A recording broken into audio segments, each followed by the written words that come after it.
Hello everybody, Ben Rogers here, the Raptors Digest. Ryker, you and I were on the wave of Ben Simmons playing center for the Toronto Raptors, and that momentum, that passion we wanted to get Ben Simmons, that a lot of people disagreed with us, but a lot of people were swayed by our arguments.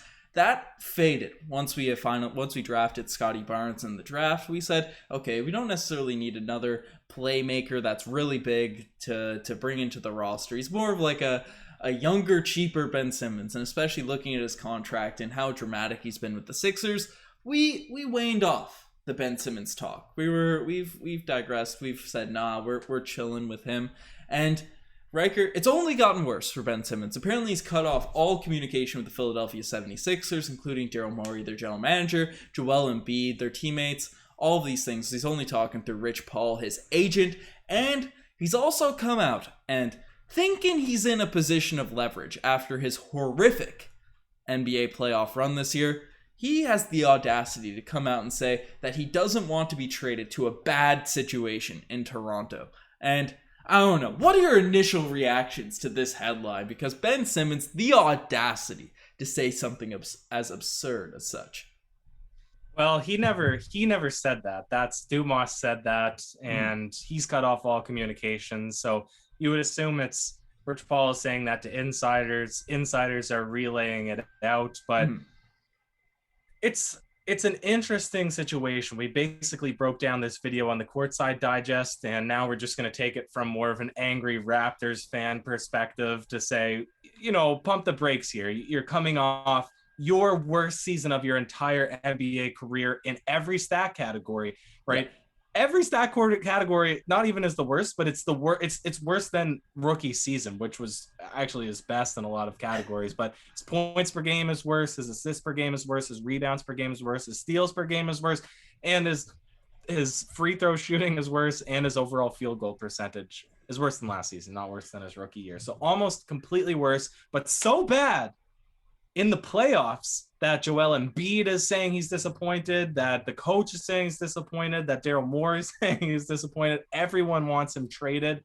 And now to come out and basically demand that he goes to a California team, which there's not a lot of good trade offers available from the 76ers perspective.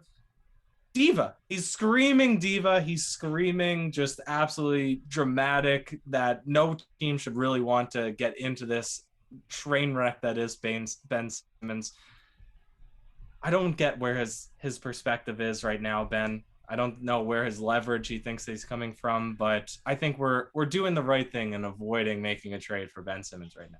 Yeah, well, Ryker, you brought up the Dumas report in this article, and Ben Simmons wants to be traded to California, and they use the term young socialite, as he is. The guy that wants to be hitting the scenes, hitting the clubs in California. He wants to be out here dancing, chilling in the sunny rays of California. We say, go out there, you young socialite. If you don't think Toronto or even Portland, I know Toronto's another level above Portland, but he doesn't want to go to a team that is probably better suited than, the likes of a Sacramento or place, just because he wants to chill in Cali and not improve on his game and get worse and get paid his massive contract that puts him at about $40 million per year. Let's let him celebrate in the streets over there. The young social. Does he still date Kendall Jenner, Ryker? Is that no, still? Dude, Devin Booker was dating Kendall Jenner. Remember?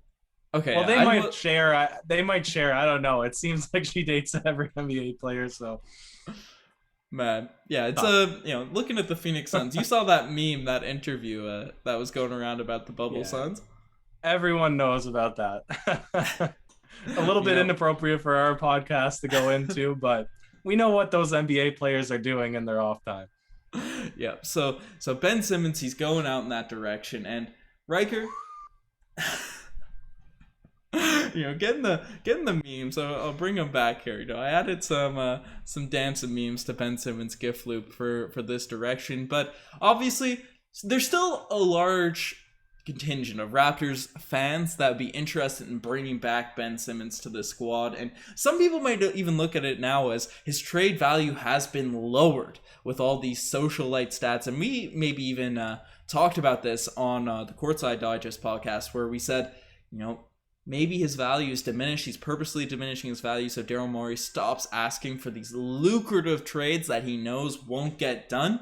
And sure, he name dropped not wanting to go to the Raptors or Portland, but as you mentioned, as we both mentioned early in this podcast, he has zero leverage. So the Sixers are going to take his opinions into account, not at all, right? It's just, doesn't matter what he wants at this point. He signed in for 4 years. He's not going to not play the next 3 seasons of his NBA career and not get paid that money on his first big NBA deal. So at this point, obviously, we when we thought we needed a center, now we have Precious and Khem Birch on the roster, and we have Scotty Barnes, who's that playmaking big guy, even if we don't run him at center.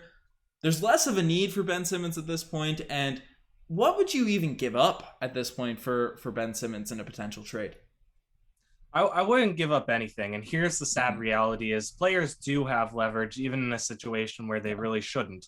And that's because he could not play next year and his contract is guaranteed. We saw it happen with Kyrie Irving, who took an extended leave of absence to go and do his partying or his mental health stuff, but then appeared in the clubs dancing around with Drake. Had no real repercussions for that. I don't know if it really hit his salary or not, but it seems like there's not a lot of implications for star players when they act out. And although 76ers don't owe anything to Ben Simmons to trade him to what he wants as an ideal destination, by vocalizing that he doesn't want to go to a particular team, now all of a sudden that puts doubt in the minds of a team like Portland or Toronto that would have to give up some significant players, maybe not as much as 76ers would want when they're looking at Lowry, OG, Fred VanVleet, and a fourth pick. Maybe now it would just be like Pascal Siakam and Boucher or something, just some random combination of not as much. But no why way would you make a trade? Pascal up straight up. No. But don't take that as Yeah.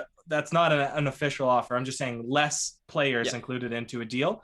But if you're Toronto and this guy, Ben Simmons, said, I don't even want to go and play for the team. He doesn't want to play for 76ers. He's excommunicated them all. He shut off his lines to everybody in that organization. You'd only think that the same thing would happen here once he gets here. He'd throw a tantrum. He'd have a diva fit. So he is sort of forcing Daryl Morey's hands to trade him to not forcing Daryl Morey's hands, forcing the rest of the league to remove their interest in him. So I don't want to offer anything for Ben Simmons. I had hope for him as a center, maybe as a guy similar to Marc Gasol, but I'm off that train 100%. I don't want to offer a single thing.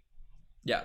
We've jumped off the bandwagon, and to further your point about leverage as well, the Rich Paul situation, he's represented by Rich Paul of Clutch Sports, who seemingly represents half the league, it feels like at this point. A lot of players, OG Anunoby, I believe, signed with Clutch Sports on the Toronto Raptors. And one thing that we know agents do inside the NBA is they say, okay, if you don't trade our guy, you're not getting our agents, free agents signing on your squad, right? We're not going to promote them to go to your teams, right? That's usually how it works. Right, and since Clutch represents such a large chunk of the NBA, they represent one of our young superstars, and I guess it doesn't really matter for the Raptors, but for the Sixers' sake, right, if they want to bring in any of these guys, right, want to keep any of their players that are signed to Clutch going forward, right, they kind of have to appease Rich Paul and his contingent of agents and players, right? That's how the players gain their leverage. Obviously, the teams also have it by ownership and trading players left, right, and center. But the teams, the players, and the agents, they've sort of teamed up against certain general managers and kind of can maneuver their ways into different teams. You and I predicted that the Sacramento Kings would likely be the destination for Ben Simmons. So, yeah, I don't see the Toronto Raptors making a move for this squad, this player, this diva, this young socialite that we will probably be calling him for the rest of his career. But Ryker, if you don't have any more points on Ben Simmons, the one thing that I do find interesting about this is the Raptors are described as a bad situation, right? Obviously the team tanked last season. They were down in the dumps. We couldn't win, but you and I have been high on this roster. We think we could have been a playoff team easily last season if we didn't purposely rest all of our players down the stretch of the year.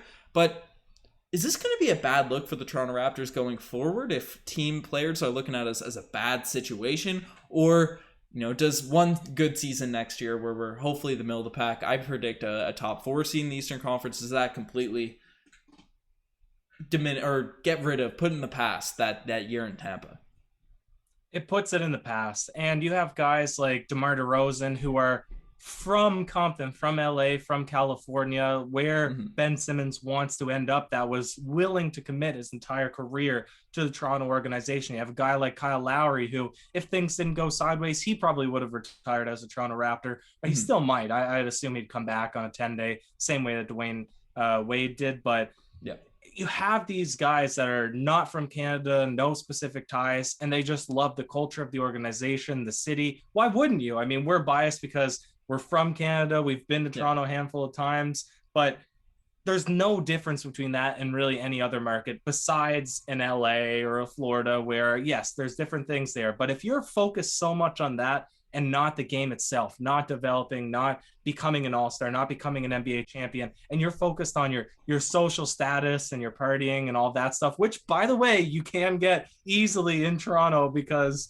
it has a great nightlife, then that is a guy that you just don't want to associate yourself with anyways. But Scotty Barnes, he's already said he's in love with the city. He's already saying Wagwan and fam and all that stuff. So I'm not concerned about that. It's been a challenge in the past to get free agents, but that's why we have great development staff, great scouting staff, and Masai Ujiri, who just re-signed to make crazy trades and force players over to the team if we can't get the superstars by those other means.